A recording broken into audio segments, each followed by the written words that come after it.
34వ Telugu Desam party ప్రతిష్టాకరంగా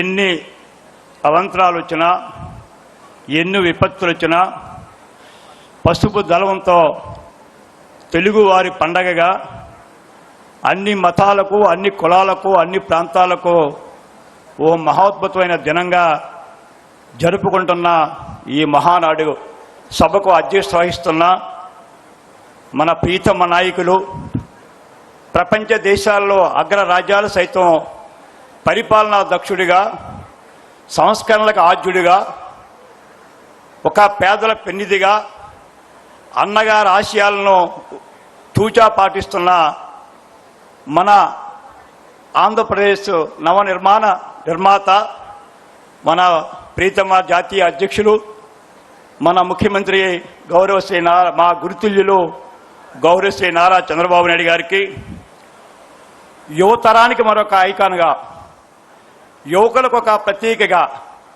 ఒక మార్గదర్శకుడిగా తాతకు తగ్గ మనవడగా తండ్రికి తగ్గ తనయుడిగా చిన్న వయసులోనే ఈ తెలుగుదేశం పార్టీ పేదల పార్టీ ఒక 100 సంవత్సరాలు ఇంకా ప్రజల మధ్య ఉండి ప్రజలకు సేవ చేయాలనేటువంటి దృఢ సంకల్పంతో యువగలం అనే పేరుతో ఎండనక వాననక పగలనక రాత్రనక 126 కిలోమీటర్లు 226 రోజులు నడిచి దుర్మార్గపు పాలనకు దుష్ట పాలనకు రాక్షస పాలనలకు చలమగీతం పాడే విధంగా మళ్ళా ఈరోజు మనందరికి ఒక పండగను జరిపిస్తున్న మన ప్రీతమ వర్కింగ్ ప్రెసిడెంట్ యువ నాయకుడు శ్రీ నారా లోకేష్ గారికి మిత్రుడు సోదరుడు రాష్ట్ర పార్టీ అధ్యక్షులు శ్రీ పల్లా శ్రీనివాస్ గారికి వేదిక మీద ఉన్న పెద్దలందరికీ ఈ హైబ్రిడ్ నూతనంగా మనం ప్రవేశపెట్టినటువంటి ఈ మహానాడులో పాల్గొన్న 7 లక్షల మంది మన తెలుగుదేశం పార్టీ బంధువులకు టీవీల ద్వారా వీడియోల ద్వారా యూట్యూబ్ ద్వారా అనేక మాధ్యాల ద్వారా ప్రపంచవ్యాప్తంగా మన పండుగను చూస్తున్న అశేష ప్రజానీకానికి ఇక్కడ ఇచ్చేసినటువంటి సోదరులందరికీ కూడా మరొక్కసారి ఈ శుభదినాన్ని వారందరికీ కూడా నా శుభాకాంక్షలు తెలియపరుస్తున్నాను. ఈవేళ నా అదృష్టం ఎంత అదృష్టవంతునంటే నా తల్లిదండ్రులు చేసిన పుణ్యం ఈరోజు నాకు అన్నగారికి నివాళులర్పించే అదృష్టాన్ని కలిగింపజేసినందుకు ముందుగా మా ప్రీతమ నాయకులు చంద్రబాబు నాయుడు గారికి లోకేష్ గారికి నా ధన్యవాదాలు. ఎందుకంటే 44 ఏళ్ళు అన్నగారు పార్టీ పెట్టినప్పుడు వారితో పయనించే అదృష్టం, ఆయన వెంట నడిచే అదృష్టం, మండు టెండలో వారు చైతన్య రథం మీద రాత్రనక పగలనక వారు ప్రజల మధ్యకు వచ్చి తెలుగువాడి ఆత్మగౌరవం కోసం పేదల సంక్షేమం కోసం మహత్వమైనటువంటి అద్భుతమైన జీవితాన్ని, ఎందుకంటే సినీ రకంలో విశ్వవిఖ్యాత నట సార్వభౌముడు రారాజుగా వెలుగుతున్నటువంటి నందమూరి తారక రామారావు గారు తెలుగువారికే కాదు హిందువులకు ఆరాధ్య దైవంగా రాముడిగా కృష్ణుడిగా భీష్ముడిగా రాజుగా పేదగా లేదా అనేకమైన పాత్రల ద్వారా ప్రజలలో అభిమానం పొందినటువంటి మహానటుడిగా, ఎందుకంటే ఎవరూ కూడా రాముడు ఎలా ఉంటాడో చూడలేదు, కృష్ణుడు ఎలా ఉంటాడో మనకు తెలియదు, కానీ యావత్ హిందువులు రాముడు కృష్ణుడు అంటే ఎన్టీ రామారావు గారి అనే రూపం చూసినటువంటి అదృష్టం మనకు కలిగింపజేసిన ఆ జన్మ 103వ జయంతి నిమ్మకూరులో 1923 మే ఈ రోజు 28న వారు జన్మించడం అది జన్మత మనకి సుకృతం, అది భగవంతుడు ఇచ్చిన మనకు వరం. ఆ మహానుభావుడు జన్మించిన తర్వాత 300 పైగా చిత్రాల్లో నటించి అగ్రగామిగా రారాజుగా ఎదిగినటువంటి మహానటుడు. అలాంటి మహానటుడు కేవలం ఆంధ్రుల ఆత్మగౌరవానికి, ఆ రోజున్న దుర్మార్గపు పాలనకు, ఆ రోజున్న పాలకులు ఈ రాష్ట్రాన్ని తెలుగువారి ఆత్మగౌరవాన్ని ఢిల్లీ నడిబడిన తాకట్టు పెట్టిన తరుణంలో సినీ రంగం విడిచిపెట్టి శాశ్వత జీవితాన్ని ప్రజలకు అంకితం చేయాలని చెప్పి తెలుగుదేశం అనేటువంటి పార్టీని స్థాపించి 9 మాసాలలో ఆనాటి వరకు ఢిల్లీ చక్రానికి ఎదురు లేని చక్రంగా ఉన్నటువంటి కాంగ్రెస్ పార్టీని మెడల వంచి తిరిగి 202 సీట్లతో అధికారాన్ని చేపట్టినటువంటి గొప్ప పార్టీ, గొప్ప నాయకుడు మన అన్న నందమూరి తారక రామారావు గారు. ఆ రోజు అన్నారు, నందమూరి తారక రామారావు గారు వేషాలు వేసుకునేవాడు, పరిపాలన చేస్తున్నాడా అని అన్నారు. పరిపాలన తెలుసా అని అడిగారు. ఇందాక మిత్రులు కేశవ్ గారు చెప్పారు, ఆయన చేసినటువంటి సంస్కరణలో, ఆయన స్థాపించిన సంస్థలో మరొక్కసారి ప్రపంచంలోనే మరొక్కరికి ఎవరికి కూడా సాధ్యము కాలేదు. ఆ రోజు పేదవాడికి పట్ల అన్నం పెట్టినా, పేదవాడికి ఒక నీడిచ్చిన, కట్టుకున్న బట్ట ఇచ్చిన, లేదా రైతుకు దున్నేవాడిదే భూమిని భూమి శిస్తు రద్దు చేసిన, రైతు విద్యుత్ శక్తిని వాడుకోవాలని 50 హార్స్పవర్ వరకు ఉచిత విద్యుత్ ఇచ్చినటువంటి మహానుభావుడు మన అన్న రామారావు గారు. ఆ పథకాలు జాతీయ పార్టీలు కూడా పేర్లు మార్చి ఇప్పటికి కూడా అవే కొనసాగిస్తున్నారంటే అన్నగారి తలక ఆలోచన, పేదవాళ్ళపైన అంకిత భావం మనకు ఎప్పటికీ అర్థమవుతూ ఉంది. అదే పెన్షన్ ఇప్పటికీ కొనసాగుతూ ఉంది, అదే బలహీన గృహ నిర్మాణం ఇప్పటికీ కొనసాగుతూ ఉంది, అదే భూమి శిస్తు రద్దు ఇప్పటికీ కొనసాగుతూ ఉంది, అదే కరెంటు ఉచిత కరెంటు ఇప్పటికీ కొనసాగుతూ ఉంది. నిన్నే మనం ప్రవేశపెట్టుకున్నాం. ఈ యొక్క ఇందిరాగాంధీ లాంటి వ్యక్తి దేశ ప్రధానిగా మహిళగా ఉన్నా మహిళ గురించి ఏనాడు ఆలోచన చేయలేదు. కానీ ఒక పురుషుడిగా, ఒక తెలుగింటి ఆడపడుచుగా పిలిచి మహిళకి సమానాస్తుగా కానీ, పదవుల్లో మహిళా రిజర్వేషన్స్ కానీ, మహిళా పక్షపాతిగా ఉన్నటువంటి మన అన్న నందమూరి తారక రామారావు గారు కేవలం సంక్షేమమే కాదు, వారు స్థాపించిన సంస్థలు నిమ్స్ కానీ, బర్డ్ హాస్పిటల్ కానీ, పద్మాలయ విశ్వవిద్యాలయం కానీ, పొట్టి శ్రీరాములు తెలుగు విశ్వవిద్యాలయం కానీ, అంబేద్కర్ ఓపెన్ యూనివర్సిటీ కానీ మనం మరువలేనిది. మాటలకి రాజ్యాంగ విధానం పెట్టి మాలాంటి వాళ్ళకి ఎంతో మందికి రాజకీయ భిక్ష పెట్టినటువంటి ఆ రాజ్యాంగ వ్యవస్థ ఎంతో మనం చూసాం.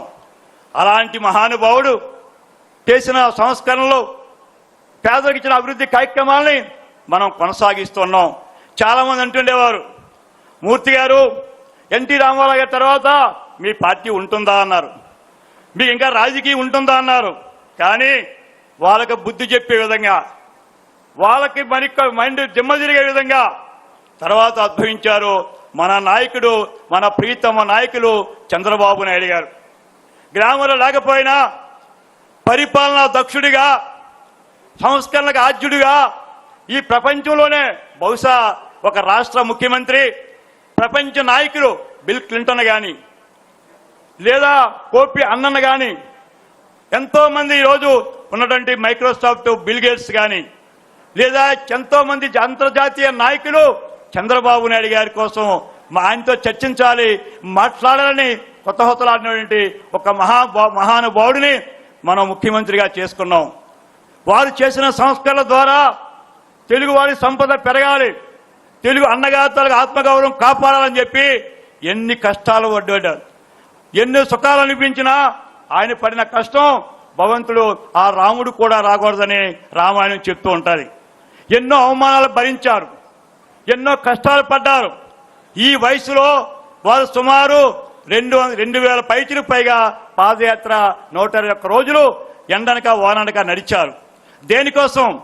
ఈ రాష్ట్రంలో తెలుగువాడు రాష్ట్రం విభజన జరిగింది, ఈ రాష్ట్రంకు దశ దిశ ఇవ్వాలని చంద్రబాబు నాయుడు గారు చేసిన కృషి వలన ఫలితమే వేళ మనం ఒక దుర్మార్గ పాలనకు, ఒక రాక్షస పాలనకు, ఒక అవినీతి పరుడికి చూసాం. మనం ఎంత దుర్మార్గ పాలన అంటే ఎక్కడ నీరు గాలి వాన వర్షం అనుకుంటా ప్రతిదీ అవినీతి చేశారు. ప్రతి గన్నుల దగ్గర నుంచి తిండి వరకు, చిన్నపిల్లలు పెట్టే పౌష్టికాహారం వరకు అన్నిటిలోనే అవినీతిమయం చేశాడు. అలాంటి అవినీతిమయుడు, అలాంటి అనుభోజ్యుడు లేని వ్యక్తి తండ్రి పేరు చెప్పుకొని అధికారంలోకి వచ్చి ఈ రాష్ట్రాన్ని భ్రష్టు పట్టిస్తూ ఉంటే తిరిగి మళ్ళా ఒక పక్క చంద్రబాబు నాయుడు గారు, ఒక పక్క యువ నాయకుడు లోకేష్ గారు మరి కంకణం కట్టుకొని దృఢ దీక్షతో మళ్ళీ మనం ఈవేళ అధికారంలోకి వచ్చాం. ప్రజలు మళ్ళీ ఎంతో ఆనందోత్సవాలతో ఉన్నారు. ఎందుకంటే అమరావతి రాజధాని త్వరలో పూర్తవబోతోంది. తెలుగువాడి జీవనాడి, ఉత్తరాంధ్రకి మాకొక ఒక మహావరం పోలవరం. ఆ పోలవరాన్ని బహుశా త్వరలోనే పూర్తి చేసి ఈ రాష్ట్రాన్ని సస్యశ్యామలం చేయబోతున్నారు మన ప్రీతమ చంద్రబాబు నాయుడు గారు. కేవలం ప్రాజెక్టులే కాదు, 10 లక్షల కోట్లతో నిరుద్యోగులకి ఒక ఆదర్శంగా ఉపాధి కల్పించే కార్యక్రమాన్ని చేయబోతున్నారు. ఇలాంటి కార్యక్రమాలు చేస్తున్న ఈ రోజుల్లో నేను యువతకి ఒకే ఒక సలహా ఇస్తున్నాను. మీరు అనుకుంటున్నారేమో ఈ తెలుగుదేశం ఏదో గాలిలో వచ్చి రాలే, కష్టాలతో ఎంతో శ్రమపడి ఆ రోజు అన్నగారు, ఈ రోజు చంద్రబాబు నాయుడు గారు, మన యువ నాయకుడు లోకేష్ గారు అధికారంలో తీసుకొచ్చారు. నేను ఒకటే కోరుతున్నాను, ఎందుకంటే నేను ఈ రోజు 44 సంవత్సరాలు ఈ పార్టీలో ఉన్న వ్యక్తిని, 34 మహానాడులో పాల్గొన్న వ్యక్తిని, 25 మహానాడులో మాట్లాడిన వ్యక్తిని.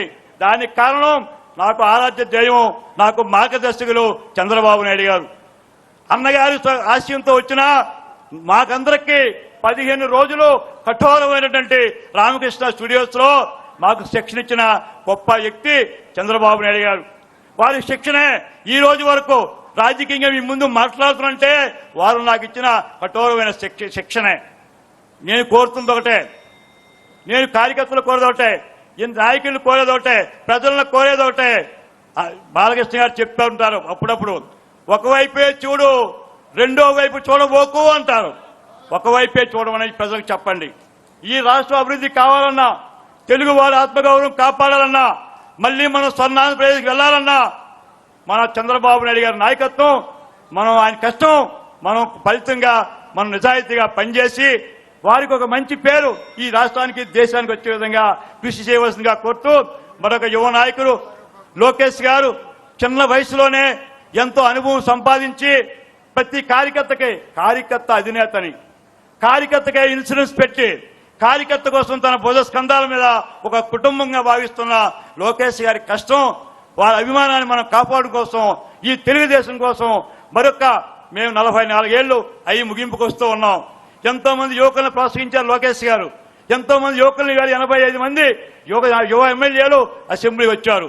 అదే మీరు అర్థం చేసుకుని, ఈ పార్టీని అర్థం చేసుకుని, ఓ ఉభయుల కష్టాన్ని అర్థం చేసుకుని ఈ తెలుగుదేశం పార్టీని మీరందరూ కూడా మరొక 40 ఏళ్లు ఈ పార్టీలో కొనసాగే విధంగా, ఈ పార్టీని భుజం మీద వేసి ఈ పసుపు జెండాను మోసే విధంగా కష్టపడి పనిచేయవలసిందిగా ఒక సోదరుడిగా సహచరుడిగా మీ అందరికీ విజ్ఞప్తి చేస్తూ, నాకు ఇంత మహోత్పతమైన అవకాశం కల్పించిన మా ప్రీతమ నా గురుతులు, నాకు మార్గదర్శకులు చంద్రబాబు నాయుడు గారికి, మరొక యువ నాయకులు నా అభిమాన పుత్రుడు శ్రీ నారా లోకేష్ గారికి నా హృదయపూర్వక ధన్యవాదాలు తెలియపరుచుకుంటూ చదువుకున్నాను. జై హింద్, జై తెలుగుదేశం, ఎన్టీఆర్ అమర్ రహే.